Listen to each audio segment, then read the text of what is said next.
apa Bareskrim nggak jujur dan sebagainya. Nah ini taruhan Pak, mengenai ini hasil penyidikan dari Ditipidum kemarin yang sudah dihentikan, dan ini menimbulkan problem. Mereka malah tidak percaya gitu. Apakah mereka berhak untuk melihat? Sekali lagi, yang nggak ada aturan itu. Dia nunjuk-nunjuk yang dulu-dulu yang nantang-nantang Kapolri ini gimana nih? Sebagai orang yang dekat dengan Kapolri. Itu Kapolri ditantang. Berarti dapat dipastikan bahwa tersangka ini bakal bertambah, benar? Kalau saya memastikan pasti akan bertambah. Kenapa tidak melibatkan masyarakat kemarin yang saat ini digelar perkara itu? Ada aturan pidana. Bisa kena pasal nih, Rismon? Bisa kena pasal. Dari operasinya Polri ini, berapa persen kira-kira nih peluang mereka masuk penjara? Dan mereka itu betapa bohongnya pada kita, sampai koran pun dimanipulasi. Oke lah, kita tantang aja dia gitu. Tantang aja mereka, ngomongnya tunjukkan gitu kan. Ya, Oke, saya punya akal gini.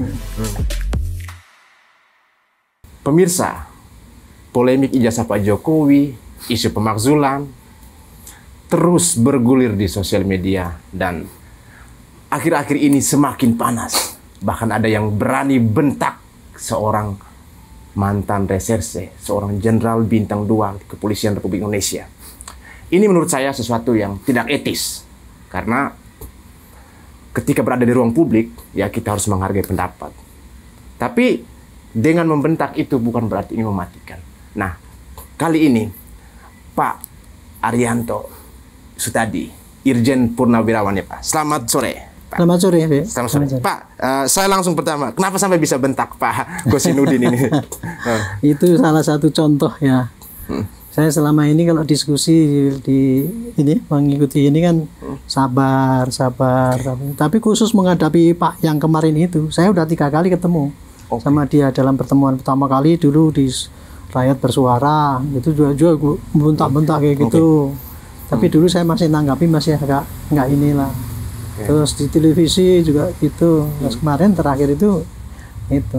Apakah mungkin terlalu cerewet Pak gitu? Enggak, saya ingin menunjukkan bahwa rakyat pun bisa marah dengan gaya dia. Nah kemarin saya tunjukkan kalau rakyat itu biasa ya kayak gitu kemarin itu gitu. Tapi saya tidak ekspresi marah yang benar-benar. Dengan mengorbankan saya punya apa itu ya harga diri lah, pasti saya pasti dibully. Saya udah merasa itu dengan kayak gitu tuh pasti akan dibully. Dan yang betul akhirnya kan saya dibully, wah kok kalah debat kok marah-marah, kemudian penasihat ahli kok kayak gitu. Wah udah, itu sudah risiko yang saya hadapi ya. Selama saya kalau tampil di TV itu kalau ada apa kata-kata yang bisa dibully itu pasti dibully panjang, dan saya udah dihujat oleh medsos.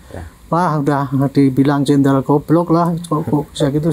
Bagi saya nggak apa-apa, karena yang bikin itu saya yakin itu paling buzzer lawan yang ingin menjatuhkan atau meruntuhkan kita yang apa membela kebenaran ini gitu. Nah, tapi kalau dalam khusus ini ya, kasus ijazah ini, sejak saya udah tampil kira-kira sebulan yang lalu ya. Nah kalau Pak Jenderal melihat ini, minta maaf, ketika Pak Jenderal melihat ini kasus ijazah ini kan sudah lama nih, hampir mau 10 tahun ya Pak Jenderal. Dan ini apakah ini proyek atau sengaja dimainkan terus biar ada isu gitu? Saya tidak akan mengatakan apakah ini proyek, apa ada orang yang di belakang yang memainkan gitu. Tapi saya hanya akan menceritakan fenomena yang terjadi di lapangan. Fenomena yang terjadi di lapangan dari kacamata saya sebagai mantan penyidik polisi. Saya di sini saya ngomong ya, saya tidak akan mengatakan saya penasihat ahli Kapolri, enggak ya. Tapi saya sebagai pengamat polisi aja sekarang. Karena tapi ini orang tahu bahwa Bapak sangat dekat dengan Kapolri. Saya sekarang masih penasihat ahli Kapolri. Tapi saya kalau bicara di depan umum ya, di televisi itu saya selalu memposisikan diri saya adalah perwakilan dari orang yang tahu mengenai kejadian yang berkecimpung, yang berlangsung berkaitan dengan polisi itu kejadiannya kayak gitu, dan itulah kalau menurut sudut pandang polisi kejadian itu seperti itu yang saya ceritakan pada masyarakat. Karena kan kejadian yang di lapangan itu kan tidak seperti oleh masyarakat, tidak dipahami bukan dari apa yang terjadi, tapi kan dari apa yang diomongkan oleh mereka itu ya, yang selama ini selalu memframing kan kalau saya lihat selama ini ya, saya kembali pada pokok ya. Ini gonjang-ganjing mengenai ijazah palsu ini kan masalahnya kan terjadi karena terjadi ya persengketaan antara orang-orang yang dendam dengan Jokowi. Berarti apa yang digulir itu provokasi gitu? Ya, jadi ini apa yang terjadi di lapangan itu, kenapa kok rame? Karena ini terjadi pertentangan pendapat antara orang-orang yang dendam dengan Jokowi dengan orang-orang yang simpatik dengan Jokowi. Itu poin yang pertama kali. Nah, entry poinnya adalah tuduhan bahwa Pak Jokowi itu pakai ijazah palsu. Itu kan masuknya kan gitu kan. Nah, kemudian karena mereka saling menuduh, yang menuduh ijazah itu adalah palsu, dia menunjukkan bukti-bukti di mana-mana, di media. Inilah buktinya, saya udah ngecek sini, ini begini, ini kok apalagi yang itu yang mereka ada berapa pakar kan yang mengaku pakar forensik, pakar telematika dan sebagainya. Saya udah pakai penelitian, saya tuh melakukan penelitian, nggak boleh diganggu gugat, itu kebebasan berdebat kan dan sebagainya kayak gitu ya. Nah mereka, tapi secara umum mereka menuduhnya bahwa ini adalah ijazah palsu itu dengan menunjukkan bukti-bukti dan diumbar di media. Cara mengubarnya itu tadi dengan cerita-cerita yang kata dia sudah membandingkan dengan teori yang nggak bisa dibantahkan, tapi sebetulnya yang mereka kerjakan kan teori yang salah itu, membandingkan antara bukti forensik itu kan mestinya kan apa yang ditemukan dan kemudian dibandingkan dengan yang asli kan. Tapi mereka selama ini kan ngomong sudah gini ada kemiriman sekian, padahal ternyata yang dibandingkan adalah kopian. Dan kemudian di develop kemudian dibandingkan dengan yang ini, ya pasti nggak akan sama dong. Tapi kan dia nggak pernah terbuka. Kemarin yang debat terakhir Pak Roy Suryo saya katakan, Pak Roy kan dia ngomong sudah bandingkan tiga ini, nomor ini. Saya tanya, tiga tidak identik kan, ini tidak identik. Saya tanya, jawabnya, pernahkah Bapak pegang ijazahnya Pak Jokowi? Oh pernah, itu dari foto kemudian, saya bilang gitu. Kan dari foto, nggak yang asli nggak pernah, itu kan nggak valid untuk penelitian. Ya tapi sekarang mana ijazahnya? Kira-kira ada hak hukum untuk menunjukkan data pribadi ke publik ini bagaimana dari perspektif hukum ini? Kalau maksudnya karena maksudnya Pak Jokowi itu apakah tidak harus menunjukkan itu aja? Ya gitu, hak daripada yang bersangkutan mau apa tidak. Tapi kita nggak bisa memaksakan dong. Kalau itu memaksakan itu saya bilang itu anarki. Ya saya kembali pada pokok ya. Saya menceritakan ini, kejadian ini bukan saya membela Pak Jokowi, tidak. Tapi saya membela menerangkan apa yang ada terjadi di lapangan ini. Dengan maksud supaya rakyat jangan sampai terkecoh oleh omongan-omongan yang saya dalam tanda petik menurut saya itu provokasi semua. Gitu ya. Jadi tadi membuktikannya secara umum di lapangan gitu. Nah, dalam dia menuduh mengatakan bahwa itu ijazah palsu itu secara tidak sadar apa yang disampaikan oleh mereka dalam membuktikan itu. Karena itu diekspos di luar dan kemudian mengenai nama seseorang itu merupakan tindak pidana sudah. Kalau untuk sampai yang menimbulkan Pak Jokowi itu tersinggung, itu namanya pencemaran nama. Tapi kalau dia ngomong bahwa itu contohnya UGM itu bersekongkol dengan Pak Jokowi, pengadilan itu tidak adil karena orang yang tidak salah diadili, itu kan namanya ujaran kebencian. Rakyat yang dengar kan jadi benci kan sama pengadilan, sama itu. Kalau dalam tindak pidana termasuk salah satu perilaku yang bisa dijerat dengan hukum. Makanya itulah maka saya kemarin meskipun sana laporannya ke Pak Jokowi itu kan hanya pencemaran nama baik. Pengacaranya kan ngotot nggak ada itu provokasi. Ya memang di situ tidak ada. Tetapi yang apa Anda sampaikan selama ini itu muncul banyak instrumen jejak, menuju pasal 27 31 ya itu dia kan mengatakan memang yang dilaporkan Pak Jokowi kan pasal itu gitu kan. Jadi hanya pencemaran nama karena itu, dan itu pun pasti delik aduan. Nah maksudnya saya tidak boleh memaksakan yang delik aduan itu kemudian biar di LP yang lain-lain itu tadi. Yang saya ingin terangkan adalah apa yang dia lakukan ini dalam rangka menunjukkan bukti-bukti yang palsu itu. Caranya di publik itu bisa dikonotasikan sebagai suatu ujaran kebencian kan, kebencian rakyat kepada ke UGM. Kenapa kok dia sekongkol sama Pak Jokowi? Ujaran kebencian kepada lapor, ternyata dia tidak fair. Kan gitu kan semua pada pejabat-pejabat di Bareskrim nggak jujur dan sebagainya. Nah ini taruhan Pak mengenai ini hasil penyidikan dari Ditipidum kemarin yang sudah dihentikan, dan ini menimbulkan mereka malah tidak percaya gitu. Itu contoh Pak, itu contoh bahwa apa yang mereka perjuangkan itu menunjukkan cara-cara yang bisa dijerat dengan tidak pidana. Karena apa? Dia menghasut orang untuk tidak percaya pada putusan pengadilan maupun putusan tindakan polisi itu disalah-salahkan kan. Bahkan si Rismond itu lebih sadis lagi. Dia nunjuk-nunjuk yang dulu-dulu yang nantang Kapolri ini gimana nih? Kapolri sebagai orang yang dekat dengan Kapolri. Itu Kapolri ditantang, kemudian itu kombes yang dulu katanya menangani kasus Jessica itu dia bilang itu ini harus dihukum seumur hidup. Itu omongan kayak gitu itu di dalam pidana ada aturan pidana. Bisa kena pasal nih Rismond. Bisa kena pasal kayak gitu orang. Berarti benar yang seperti Bapak katakan bahwa saksinya tersangkanya ini bakal bertambah nanti. Itulah saya katakan. Saya kan sebagai polisi ya, dengan cara tingkah-tingkah mereka itu berbuat gitu itu, kan semua terrecord. Jadi ada jejak digital kan. Berarti udah operasi senyap di belakang nih Pak. Banyak sekali jejak digital ya. Yang itu apabila dikembangkan bisa menjadi itu bukti bahwa itu unsur pidana. Pidananya apa misalnya? Ujaran kebencian lah, fitnah lah. Terus apa lagi ya? Ada 3 yang saya ingat itu, saya lupa lagi. Tapi intinya gitulah. Saya bukannya mengancam mereka, enggak. Saya yang ceritakan, tolong cara memperjuangkan itu, yang saya nggak mengatakan harus etis nggak perlu. Tapi tolong jangan melanggar hukum. Tapi mereka kan saya nggak mau tahu hukum. Ini berarti menghalang-halangi kebebasan saya, orang kita kan gitu kan. Itu contohnya gitu. Berarti potensi Pak Rismond ini dengan kata-kata yang dia kemarin memprovokasi terus mengancam, intimidasi mungkin itu bisa masuk juga. Ancaman kalau yang disampaikan oleh Pak Rismond itu kan dia apa? Dia nuduh ijazah palsu dan sebagainya gitu kan. Dia nantang Kapolri maksudnya, nantang Kapolri. Itu saya kalau gitu itu enggak kalau yang nantang Kapolri itu saya nggak ngerti itu apakah itu masuk pidana apa tidak. Karena itu hanya omong seorang jagoan nantang boleh saja, silakan aja. Tapi ada Pak Roy ini. Tapi kalau menuduh, menuduh ini Kapolri brengsek ini. Nah itu yang namanya bisa melakukan dia ujaran kebencian ataupun pencemaran apa kan gitu. Kalau sampai dia menuduh yang gitu, contoh kepala lapor yang dia itu memanipulasi kan gitu kan, itu kasusnya Jessica itu kan gitu. Nah, itu bisa dia katakan itu memfitnah kan itu. Karena memang kenyataannya nggak bisa belum dibuktikan kan gitu.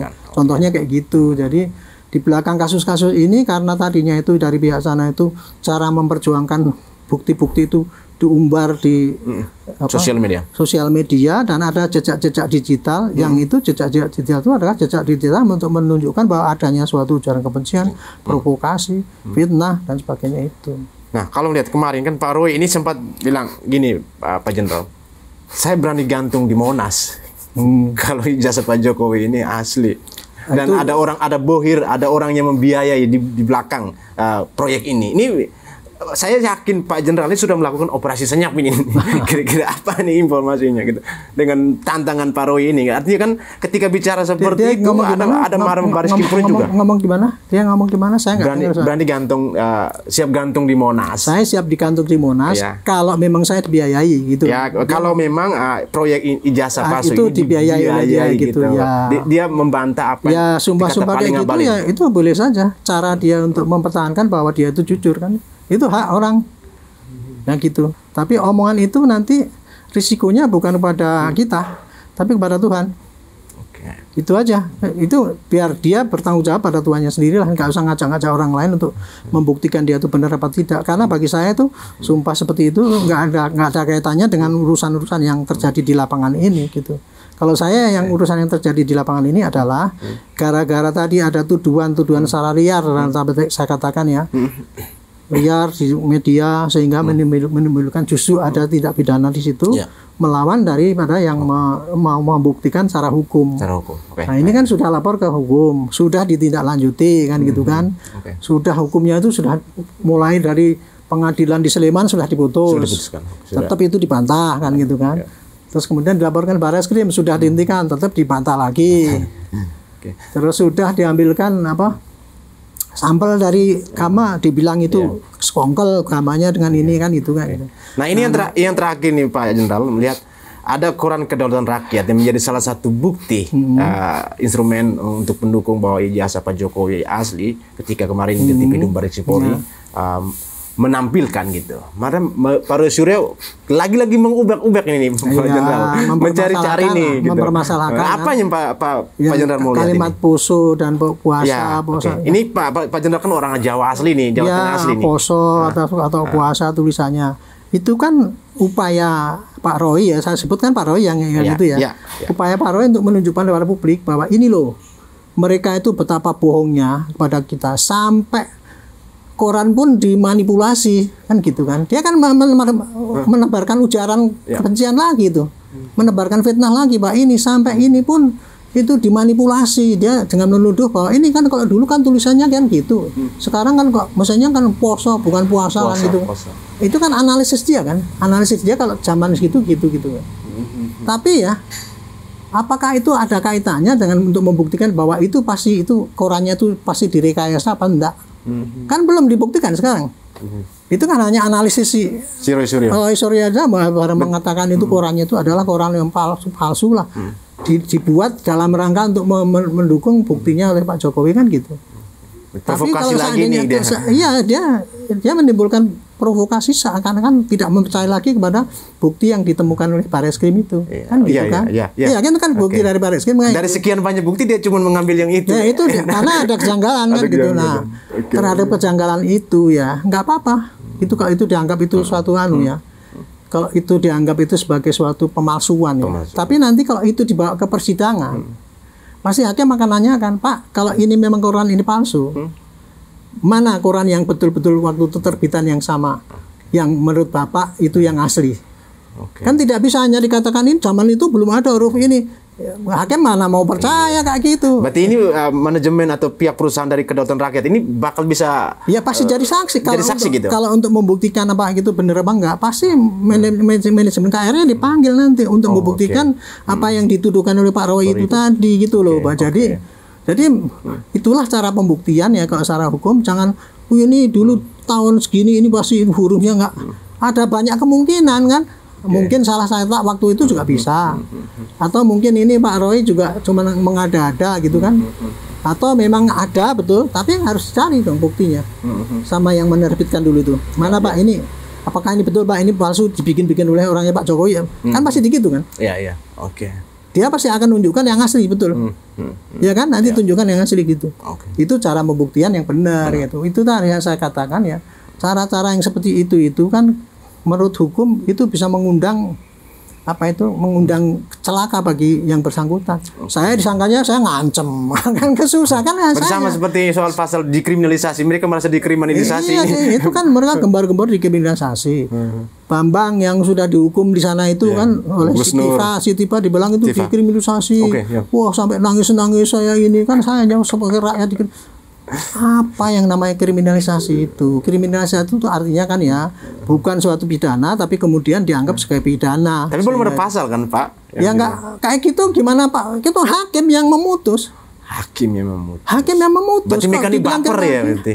Bukan baper, itu cara provokasi dia untuk membohongi rakyat. Kalau saya dari pandangan saya kayak gitu. Pandangan hukum ya hukum. Ya dia karena ketidaktahuan dia ya. Ketidaktahuan dia bahwa cara dia ngomong gitu tuh bisa ditafsirkan sebagai dia itu membohongi rakyat kan. Dia mengajak perasaan rakyat iba bahwa ini orang yang tidak bersalah terus dihukum kan, dikriminalisasi kan. Itu adalah karena perintah Pak Jokowi kan gitu. Kan dia bilang gitu kan, ini sampai hakim-hakim saja dituduh membela karena ya nyalakannya kepada Pak Jokowi. Sekali lagi ya saya tidak membela Pak Jokowi, tapi saya hanya menerangkan nalar ya.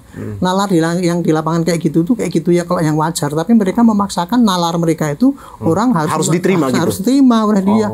Itulah yang jadi saya pikir-pikir ini susah kita untuk memahami orang yang tidak paham dengan masalahnya itu gitu. Nah ini Pak Jenderal, melihat dengan hasil di TV kemarin ini kan mungkin pertanyaan saya ini mungkin akan mengganggu situasi di Barreskrim Polri. Kenapa tidak melibatkan masyarakat kemarin yang saat ini digelar perkara itu? Jauh sebelumnya saya sudah menyarankan.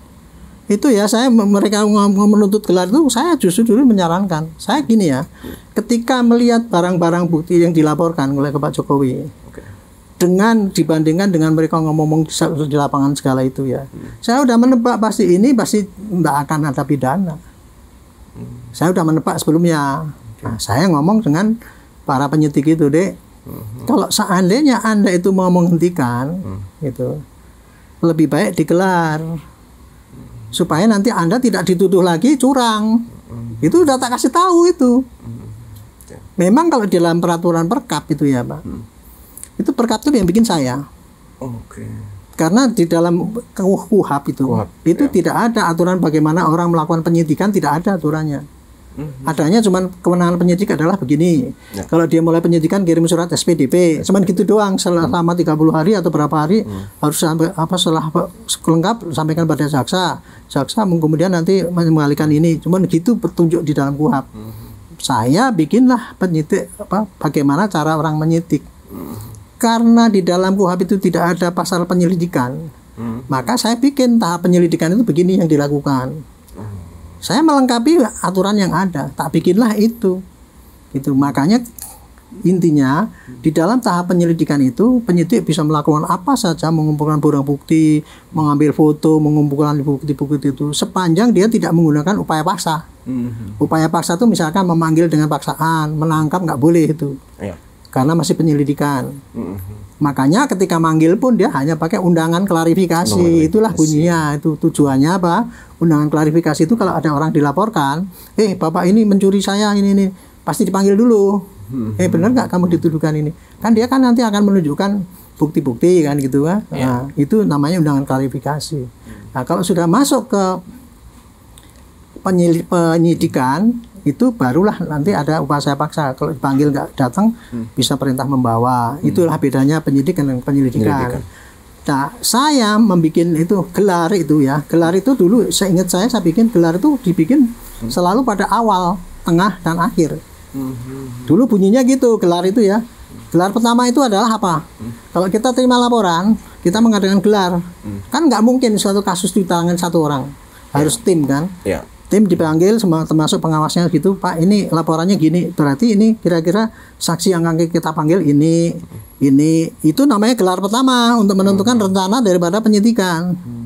Nah kalau gelar tengah itu misalkan sudah berjalan, nanti apa ada hambatan apa enggak itu atau apa ada pra peradilan, nah kita menyusun untuk anti pra peradilan itu gelar tengah. Nah gelar akhir kalau penyidikan sudah hampir lengkap, cek kembali. Baru dikirim, itu yang namanya gelar. Nah untuk proses gelar itu dulu ketika saya masih di Bidum ya, saya kalau gelar supaya saya itu dianggap adil, saya selalu kalau gelar kayak gitu tuh saya undang dari pihak yang lapor, terlapor, barang bukti, saksi ahli, saya seperti sidang terbuka itu. Ini Pak datanya kayak gitu. Tapi kenapa kemarin tidak dilibatkan? Nah, kemarin memang itu tidak pernah dilakukan. Apa yang saya lakukan itu memang tidak ada keharusan di situ.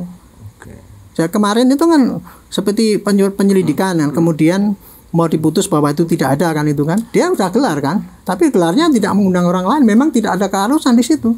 Apa mungkin karena yang mereka yang itu ada perbedaan kemarin, ada Dumas dan juga ada yang menggugat gitu. Jadi sehingga keterlibatan gelar perkara ini dibatasi gitu.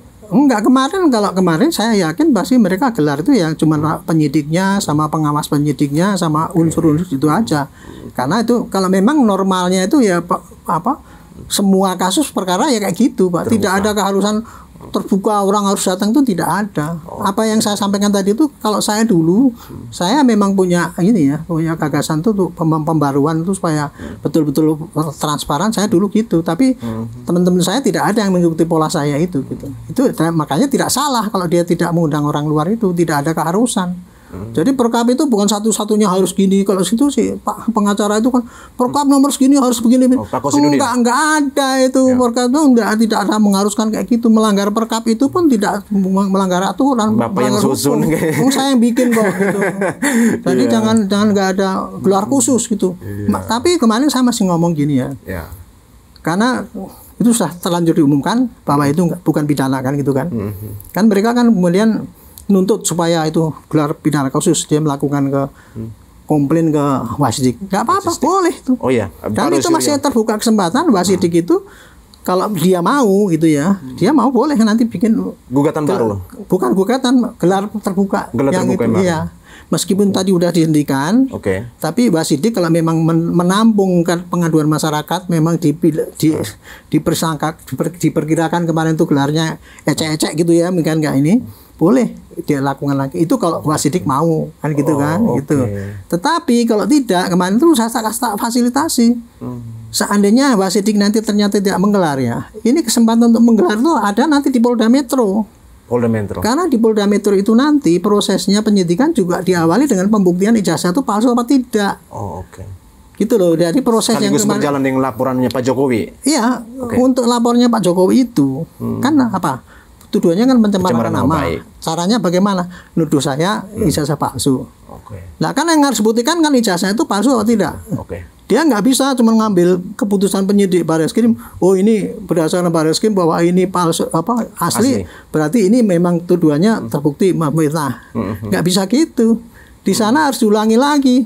Bukti-bukti itu tadi dibuktikan lagi bahwa ini memang palsu apa tidak. Karena apa? Sidangnya nanti kan untuk pasal yang di sana di Metro itu, sidangnya kan harus menerangkan bagaimana ceritanya. Ini palsu atau enggak bisa langsung otomatis ini Pak ini tidak mau menggunakan keputusan yang dari di Barreskrim itu memang sebagai rujukan, tetapi prosesnya harus diulangi lagi oleh penyidik di sana. Nah disitulah dia ada kesempatan lagi untuk ngecek gitu loh. Oh ya, Rosyiro dan teman-teman iya lagi. Boleh nanti, makanya kemarin saya sarankan ini itu ada kesempatan lagi untuk mereka bisa diperbolehkan melihat itu. Saya malah nyarankan pada polisi, oke lah kita tantang aja dia gitu. Tantang aja mereka ngomongnya tunjukkan gitu kan. Ya, oke, saya punya akal gini. Besok di Polda Metro itu ada kan semacam press release. Kalau kita nangani begal, ketangkep kan ini celuritnya kan gitu kan, ya nggak? Ini begalnya gini, ini saksinya gitu kan. Nah, besok kalau untuk nuruti mereka itu bahwa apakah memang betul kalau mereka itu sudah melihat kemudian akan berhenti. Caranya begini, Polda Metro mengadakan press release, mereka suruh duduk paling depan. Yang 4 orang itu suruh duduk paling depan.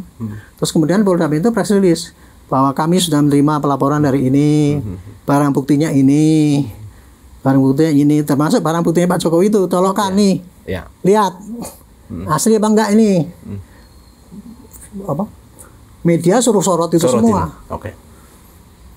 Itu kayak gitu nggak masalah kalau saya kalau sepanjang Polda Metro selama ini jujur gitu nggak ada salahnya itu kayak proses kayak gitu tuh. Jadi saya juga tidak sependapat dengan nggak usah itu bisa Pak Jokowi hanya saya sampaikan di pengadilan.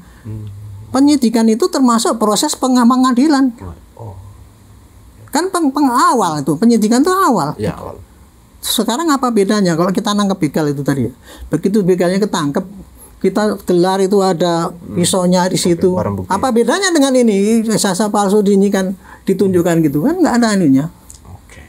Itu tapi kan mereka ngejar-ngejar gara-gara Pak Jokowi nggak mau nunjukkan itulah dianggapnya Pak Jokowi itu menutupi kebenaran kan gitu kan. Makanya kalau saya bilang kalau saya sih berangkatnya dari kejujuran ya gitu ya.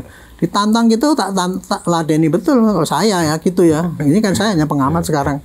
Tapi kan saya juga tidak bisa mengendalikan Polda Metro. Itu pun kemarin gelar saya udah nyarangan juga, tapi nggak dituruti ya saya nggak bisa ngapa-ngapain. Tapi risikonya kan kayak gitu kan.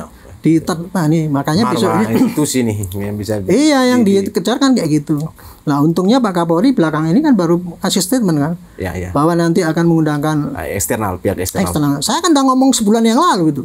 Pak Kapolri kemarin mengumumkan bahwa gini akan transparan, dijamin transparan, kemudian nanti pihak eksternal, Kompolnas, gini-gini. Saya sudah sebulan yang lalu kan nyarankan gitu kan. Tapi boleh saya tahu Pak, bagaimana nih sistem kerja dari laboratorium forensik kemarin ini? Ini kan masyarakat banyak bertanya-tanya apa yang dilakukan oleh Risma secara digital. Ini sistem kerjanya bagaimana? Mungkin pencocokan secara teknis kan disebar di media, tapi yang lebih detailnya itu seperti apa sampai membuktikan bahwa ijazah Pak Jokowi ini asli? Gini, kalau pembuktian ijazahnya Pak Jokowi itu asli apa tidak, ya kita harus melihat dulu ijazahnya Pak Jokowi itu dulu itu ijazah digital atau ijazah apa istilahnya analog.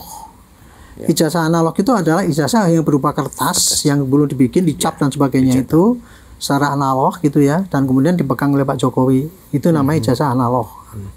Beda kalau itu ijazahnya digital ya kan semua di dunia itu kan gitu. Produk digital. Nah, kalau itu analog maka cara membuktikan ijazah itu asli apa tidak sama dengan pembuktian kertas-kertas yang lain yang analog, sertifikat, KTP, asal KTP yang gitu ya, analog itu.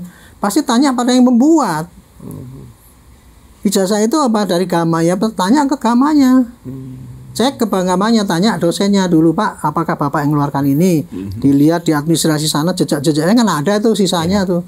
Ada administrasi pengeluarannya, tanggalnya, daftar registernya, terus kemudian mungkin daftar nilainya, siapa daftar teman-temannya, tambah saksi-saksi yang dulu teman-temannya, tambah terakhir kepada contoh-contoh dari ijazah yang pernah dikeluarkan. Kan gitu kan? Nah, itu cukup dengan gini aja udah kelihatan, nggak usah pakai lapor, sudah cukup kalau memang yang bersangkutan itu mengatakan bahwa iya memang bisa keluarkan, ini sudah cukup sebetulnya. Pembuktian identiknya ya. Iya, tapi kemarin itu kan Bareskrim kan karena ditantang oleh mereka kan mau harus bukti lapor, makanya dia oke lah kita pakai lapor juga kan gitu kan. Nah, untuk yang melihat lapor itu untuk ijazahnya Pak Jokowi itu caranya begini. Kumpulkan ijazah-ijazah yang lain yang asli itu ya, dibawa ke sini. Kemarin tuh kebetulan cuma diambil sampel 3 sampel 3 teman. Diambil sampel 3. Terus dibandingkan ini 3 ini ya. Terus dibandingkan yang ijazahnya Pak Jokowi yang diserahkan dulu itu sini. Dibandingkanlah lapor itu. Lapor itu akan melihat apa jenis kertasnya sama apa enggak. Disitulah kalau lapor itu teknik buktikannya kayak gitu, kayak yang udah omongan si Roy sama Rismond itu kayak gitu. Dicek ini tintanya sama apa tidak. Tetapi pasti namanya beda dong. Uang ijazahnya ini untuk si A, si B, si C kan? Untuk dari jadi ini identik itu artinya ada kesamaan-kesamaan yang pada pokoknya itu. Enggak kesamaan pada unsur-unsur yang pokok untuk membuktikan keaslian apa tidak. Kalau itu contohnya ya jenis kertasnya, terus umur tintanya itu. Tapi namanya enggak sama kan, beda ini Jokowi ini si Ali kan gitu. Nah, itu kayak gitu. Nah, itulah kemarin itu lapor ngomongnya kayak gitu bahwa ijazahnya Pak Jokowi itu identik dengan yang itu. Mereka kan bantah, kan kita nggak ngelihat. Nah, itu kan kayak gitu kan. Apakah mereka berhak untuk melihat? Sekali lagi, yang nggak ada aturan itu, jangankan orang luar ya, si Pak Dirpidum yang bacakan itu pun nggak boleh ikut ngecek sana.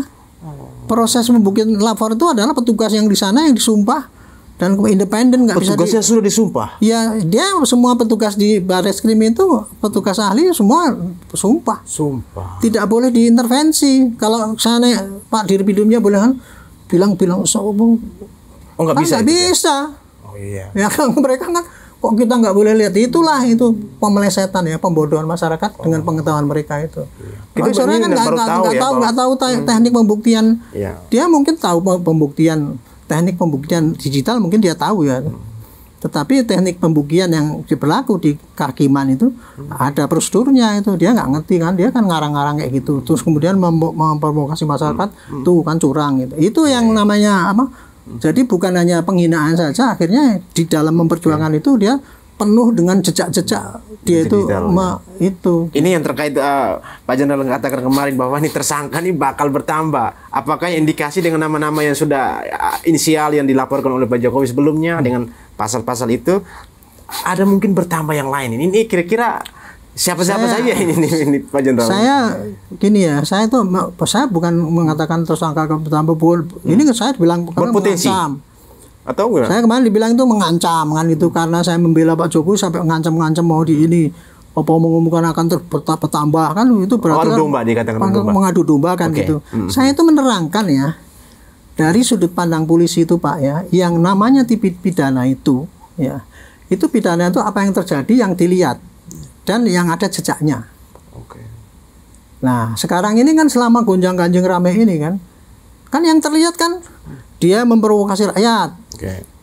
Jangan percaya sama hukum, Bareskrim, lapor. Itu nggak benar, gitu. Mengatakan itu ulang nggak benar itu, UGM itu sekongkol. Itu kan ujaran kebencian kan. Itu di dalam KUHP itu termasuk dalam yang bisa dikonotikan sebagai suatu tindak pidana. Makanya itu sekarang dilihat sendirilah. Coba introspeksi lagi ya, selama ini adakah orang-orang yang merasa berbuat gitu? Itu sangat potensi menjadi tersangka kalau penyidik mau itu menjadikan sesuatu sasaran untuk penyidikan. Dan ini tidak salah penyidik untuk itu gitu. Walaupun laporan daripada Pak Jokowi di sana itu hanya cuman pencemaran nama. Berarti dapat dipastikan bahwa tersangka ini bakal bertambah, benar? Kalau saya memastikan pasti akan bertambah. pasti akan bertambah. Pasti. Yang bertambah tinggal nanti penyidik mau apa enggak, gitu aja. Tinggal penyidik itu mau apa tidak. Karena apa? Yang sekarang yang dilaporkan kan cuman itu aja, pencemaran nama aja. Yang itu yang ngotot dibilang nggak ada provokasi. Ya memang tidak ada, dalam laporan itu nggak ada. Tetapi di dalam rangka itu pembahasan ini itu banyak sekali jejak-jejak tindakan yang jejak digital yang menunjukkan adanya kegiatan provokasi, kegiatan fitnah, kegiatan ujaran kebencian itu ada di situ, termasuk penghinaan dan sebagainya itu ada. Kalau saya kasih contoh adalah jejak Pak Roy itu menghina contohnya. Di setiap pertemuan dia ini Petro ini. Oh iya, bayang-bayangan. Ya kan dia itu kan menghina. Orang Jawa Tengah juga. Itu kan menghina kan kayak gitu kan. Ini Petro ini apa ini orang nggak tahu diri ini gitu. Petro itu istilahnya apa sih? Mungkin keluar sedikit. Petro itu orang rakyat jelata. Petro itu orang rakyat jelata. Nah, terus kan di dalam wayang itu ada disebutkan kalau Petro jadi ratu gitu. Jadi rakyat jelata yang orang blow on tapi kemudian jadi penguasa. Itu yang ditampilkan kan kayak gitu. Itu kalau untuk orang Jawa itu sangat menghina itu. Dan jadi, arahnya jelas yang dia mau sindir siapa. Kan gitu. Jelas yang dianukan. Namanya juga diinikan ini terus kemudian gitu. Nuduh orang lain bohong semua. Contohnya ini tuh Pak Kumohok apa tuh bohong. Pak Jokowi kan suka bohong dulu ini. Dulu mengatakan ini kan gitu kan. Ini Dokter Tifa ini dia menganalisis dari sisi behavior. Ini bagaimana nih Pak Jenderal ini? Lah dia nggak. Saya juga tidak ngerti ya itu Pak Dokter Tifa itu dokter bidang apa. Tapi kan dia kan ngomong behavior gitu kan. Ahli behavior dia kan ngatakan gitu. Tapi kemudian kan memutarbalikkan fakta. Memutarbalikkan faktanya si Bambang itu dihukum karena tidak pidana. Apa saya nggak ngerti ya persis ya udah pidananya apa, tapi yang jelas kan dia menyebar berita bohong gitu. Di pertemuannya itu bahwa ada sumpah mubahalah juga ya kan, sumpah ini dan sebagainya. Itu kan tidak pidana, makanya oleh hakim dipidana kan. Si dokter Tia ngomongnya kan itu kan kriminalisasi. Karena suruhannya Jokowi. Itu kan fitnah itu. Itu dengan nangis dengan ngomong itu. Loh, yang jelas dua orang itu duduk dipidana oleh peradilan yang resmi. Pak ada hakimnya, ada jaksanya, ada buktinya dan kemudian naik banding sampai ke kasasi. Saya nggak ngerti putusan yang terakhir. Tapi kan dia tuh udah inkrah sebagai orang yang salah karena dia melakukan tidak pidana. Tidak pidananya apa ya itu bikin buku yang gini gitu. Oleh Tifa kan dibilang itu yang bikin buku kayak gini ini bukan pidana. Dia ngomong sama rakyat bahwa itu dikriminalisasi. Itu kan namanya juga provokasi jadi. Jadi membohongi rakyat supaya rakyat itu menentang dengan putusan pengadilan, supaya rakyat itu membenci pada Pak Jokowi. Kan itu ada ujaran kebencian dari situ kan. Boleh ditafsirkan gitu kan gitu. Iya. Secara hukum kan gitu. Kira-kira kayak gitu itu. Jadi yang kayak gitu itu saya bilang mungkin dia nggak merasa ya, dan mereka merasa nggak berbuat salah ya. Tapi orang itu mau berbuat salah apa tidak yang menilai bukan dirinya sendiri. Kalau orang gila semua mengatakan wah dirinya benar kan gitu kan. Tapi kalau orang yang waras kan bisa ngira-ngira ini perbuatan saya ini termasuk melanggar aturan atau melanggar etika atau melanggar pidana apa.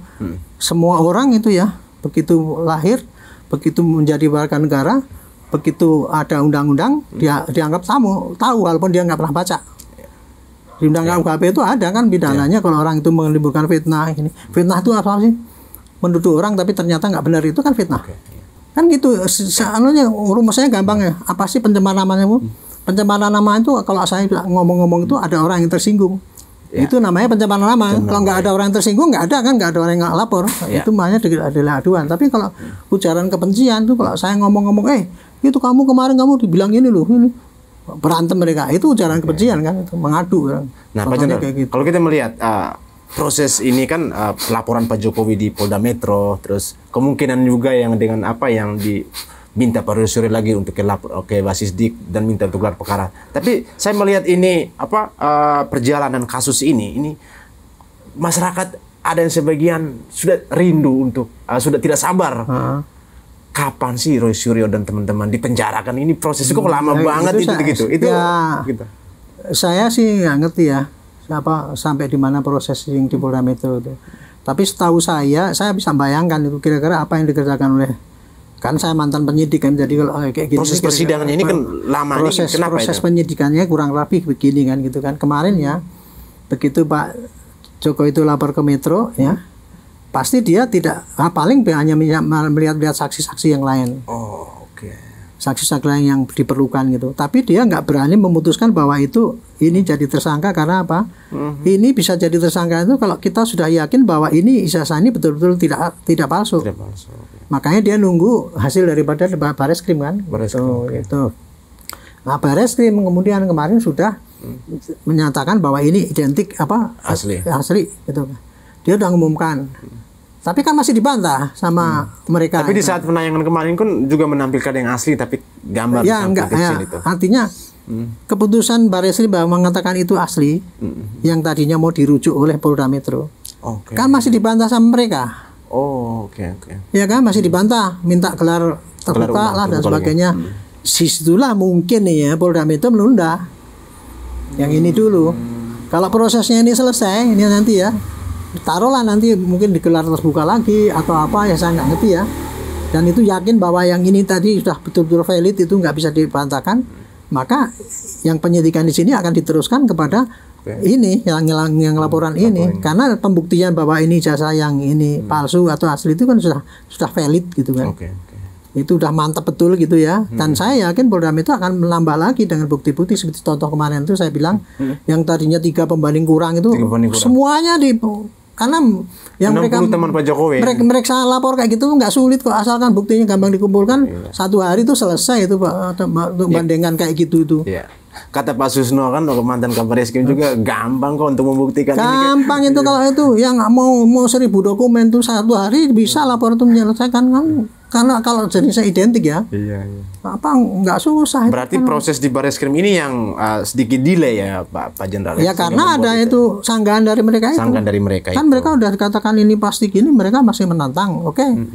Dan polisi juga terbuka kan, Wasidik juga sudah jawab. Tambah lagi dengan sekarang ini Pak Listio nih Pak Kapolri akan mendatangkan ini. Akhirnya Pak Kapolri kan menjamin itulah itu supaya lebih mantapkan mereka lah bahwa supaya selama ini nggak keluar terus bahwa menunjuk-nunjukkan. Soalnya kan ini kita punya laboratorium forensik ahli ini kan menjadi benchmark ini, menjadi tolong ukur untuk di negara-negara besar. Kalau kita ngadepi orang-orang yang waras ya gitu ya.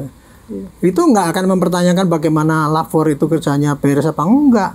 Harus segelintir orang ini yang membuat akhirnya marwah Polri ini. Mereka yang memprovokasi masyarakat bahwa itu nggak benar, respon khususnya itu kan gitu kan. Tangkap Polri ini. Yang dia yang respon itu yang ngomongan bolak-balik yang Jessica itu. Jessica kasus Jessica. Diulang-ulang itu kan, yang katanya itu harus hukum seumur hidup itu. Saya pikir sampai Pak Indra Giri menyatakan katakan oknum, enggak, bukan oknum, namanya sebut. Itu namanya fitnah itu Pak. Apa dia nuduh kayak gitu tuh namanya fitnah, udah nuduh orang kan, kecuali kok itu pejabat sana itu gini-gini, itu masih nggak bisa. Sampai Indra Giri di podcastnya tanya, sebutkan oknum, enggak, dia masih ngomong gitu. Itu kalau orangnya itu tersinggung, dia bisa bikin laporan biar kena lagi sih Rusman itu. Itu loh, jadi itu yang terjadi di lapangan kayak gitu ya. Jadi jangan mereka itu nggak mau dituduh kayak gitu. Dunia ini Pak ya, kita hidup di Indonesia itu tunduk pada undang-undang yang sama aturannya. Nggak bisa, saya nggak ngerti kok, nggak bisa dituduh dikriminalisasi, nggak bisa kayak gitu. Nah terakhir ini Pak Jenderal ini, apa yang Pak Jenderal melihat dari pergolakan kasus ini? Tadi yang pertama bahwa melihat ijazah inilah kasus ijazah Jokowi inilah ibarat sebuah proyek, katakan proyek lah. Nah ketika bergulirnya hukum ini, yang saya ingin mendapatkan poin yang dari Pak Jenderal ingin mengerucut lebih kepada Pak Roy Suryo, Dr. Tifa dan Pak Rismon. Apa kira-kira yang Pak Jenderal punya bayangan ke mereka ini? Apa sih maunya mereka gitu? Saya tidak pada kapasitas untuk melihat itu ya. Paling pol kalau saya ingin tahu paling pol cuma motifnya apa. Motifnya itu. Ya. Dan motif itu pun kalau di dalam pembuktian suatu pidana itu tidak penting banget. Tapi kalau di dalam pembuktian pidana itu yang paling penting adalah pembuktian material, apa yang dikerjakan oleh dia beserta dengan bukti-bukti material yang ada. Kalau untuk motif itu hanya untuk kepentingan pada hakim, untuk memperberat atau meringan daripada hukuman yang dijatuhkan pada orang itu. Itu motif ya. Tetapi hakim di dalam mau menjatuhkan putusan itu pasti selalu lihat pada bukti material yang ada. Bukti misalkan orang bunuh, tes gitu, buktinya apa semua gitu ya. Membunuh kan ada pasalnya kan? Ada pasalnya, Nah, tinggal kalau kepada pasalnya itu dibuktikan apakah berencana apa tidak kan? Dan kemudian apakah dia membunuh dengan niat atau enggak sengaja kan itu bisa dibuktikan dengan bukti-bukti material. Makanya itu kalau motif itu hanya untuk memperberat. Kalau orang itu memang betul-betul, nah contohnya ini, kalau kita menghina orang, misalkan saya menghina Anda satu kali ini, itu kan ada kesalahan kan? Segini misalnya. Besok saya menghina lagi. Terus tiap hari saya menghina kayak Pak Roy itu yang itu menghina terus.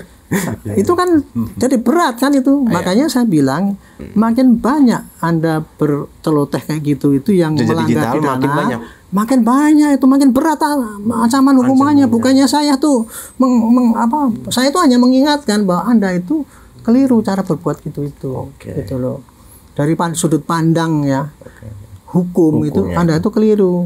Makanya jangan itu diumbar-umbar dengan kebanggaan. Sekarang Anda masih nggak diapa-apakan, tapi nanti bisa kena batunya. Kalau itu dijerat, itu bisa lebih berat kan. Itulah kan berlapis ya gitu. Ya, yang kan gitu tadi. Kalau saya menghina Anda sekali kan, paling hukumannya cuma segini. Kalau hampir tiap hari gitu kan lama-lama kan hakim kan akan menjatuhkan gitu. Itulah yang saya bilang itu. Jangan meninggalkan jejak-jejak digital. Atas pidana yang bisa dipidana, tingkah laku yang bisa dipidanakan itu berbahaya. Gitu. Satu lagi yang paling terakhir nih Banjen, saya sempat lupa tadi. Nah, dari operasi senyap lah, katakan ini kan dari operasi senyap Polri ini melihat pergerakan Pak Roy Suryo, Pak Rismon, Dr. Tifa dan teman-temannya ini. Kira-kira berapa persen kira-kira nih peluang mereka masuk penjara dan ini? Ya. Saya sih perkiraan ini peluangnya besar apa kecil masuk peluangnya besar apa kecil masuk? Saya sih nggak mengatakan besar apa kecil. Kalau dari mulai awal itu kejadian gini dan melihat perilaku mereka sehari-hari ini, ya itu bisa ditanyakan pada para hakim aja nanti. Kita serahkan ke hakim. Apakah karena pandangan ya penafsiran bahwa ini suatu pidana apa tidak itu beda-beda. Saya mengatakan itu seperti contoh ya. Ini berarti ujaran kebencian. Ada orang lain juga enggak kan itu hanya bukan ujaran kebencian tapi itu hanya kebebasan berpendapat kan ada yang berpendapat gitu. Nah itu nanti yang menentukan berat kecilnya itu adalah hakim. Nah sekarang adalah tugas pokoknya adalah sebanyak-banyaknya penyidik itu bisa mengumpulkan bukti dan bukti itu bisa dikirimkan dimasukkan dalam berkas. Bukti yang memberatkan tapi juga dia harus adil. Sebanyak-banyaknya bukti yang disampaikan oleh Pak Roy itu untuk menangkap nanti masukkan semua dalam berkas supaya nanti bisa ditimbang-timbang oleh jaksa ini. Ini kira-kira yang beratnya memberatkan ini jadi pidana lebih berat mana? Nah kalau jaksa nanti menimbangnya itu ini ternyata emang berat ini, pasti dia akan jadikan dakwaan. Hakim nanti akan periksa lagi nih bukti-bukti yang dikirimkan yang disampaikan oleh pihaknya Pak Jokowi mana? Bukti-bukti yang disampaikan oleh pihaknya ini mana? Dibaca semua itu. Makanya saya kemarin sering mengatakan mudah-mudahan nanti berkas itu banyak, tebal, segini tebalnya. Berkas korupsi ya? Kalau yang namanya korupsi itu kan simpel kan, hanya korupsi berapa gini-gini. Tapi berkasnya kan setebal gini. Karena itu untuk meyakinkan bahwa itu memang perbuatannya ada. Sama juga dengan ini saya gitu. Sama Roy Suryo dan teman-temannya. Iya, semua itu jejak-jejak digital semua dimasukkan dalam berkas. Termasuk juga temuannya Pak Roy itu yang hasil penelitian juga di dalam berkas. Digelar di depan hakim biar nilai Pak ini yang berat yang mana.